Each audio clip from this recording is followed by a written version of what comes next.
So no more than 4-minute speeches, please. Jamie Green, followed by Fulton McGregor. Thank you, Presiding Officer. I'm extremely grateful to Miles Briggs for bringing forward this debate in opposition business today. Some members will recall back in 2008, the BMA said that a workforce crisis was imminent, with too few GPs being trained to replace those retiring or leaving. They gave this warning to the then Health Secretary, Nicola Sturgeon. The now First Minister said at that time that the SNP had, and I quote, robust GP workforce plans in place to retain and recruit doctors. So here we are, 9 years later, and where are we? 1 in 4 surgeries in Scotland has a vacancy. 1 in 11 are turning away new patients. 1 surgery closes every month. A record number have been taken over by health boards. And, Presiding Officer, we're looking at being over 800 GPs short by 2021 at the current rate. So if the First Minister had such robust GP workforce plans in place, the question remains to be asked. What went wrong?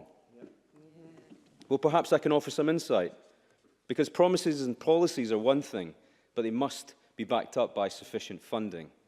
Investment in GP services in Scotland has fallen from 9.8% of NHS spend in 2005-2006 to just 7.2% in 2015-16. And this at a time when demand for health services is increasing due to an increasing and ageing population. In my own region, NHS Ayrshire and Arran is running a £5 million healthcare deficit built up over many years. In Scotland, spending has been stagnant at £800 million a year, despite more than 125,000 extra patients since 2012. But don't just take my words for it. What do the experts say? The RCGP Scotland chairman said recently that the state of the General Practice service in Scotland is the worst it has been for at least a generation. Last year, the BMA said that the lack of GPs in Scotland was extremely concerning.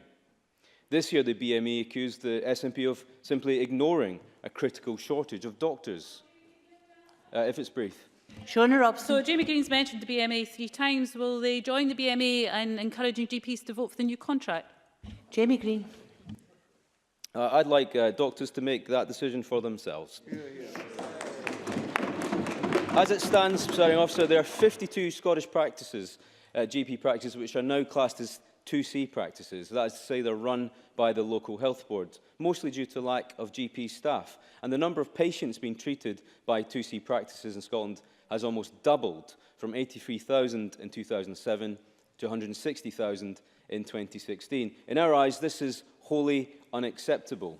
Anyone who took part in my recent members' debate on GP shortages in West Kilbride learned that that particular practice was handed back to the health board by its long-standing GPs.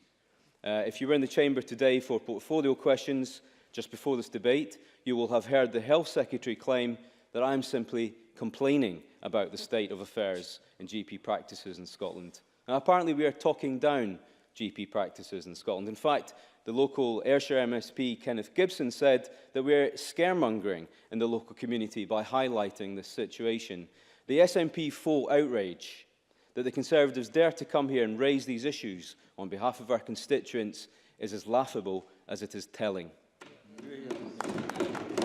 I make absolutely no apologies for coming here to be the voice of the many people who fill up our inboxes or attend our surgeries asking us to raise these issues. The knock-on effect of this is not surprising. When people can't access their GP, they turn to acute hospital treatment, and this causes massive additional strain on A&E services, of which are already under intolerable pressures.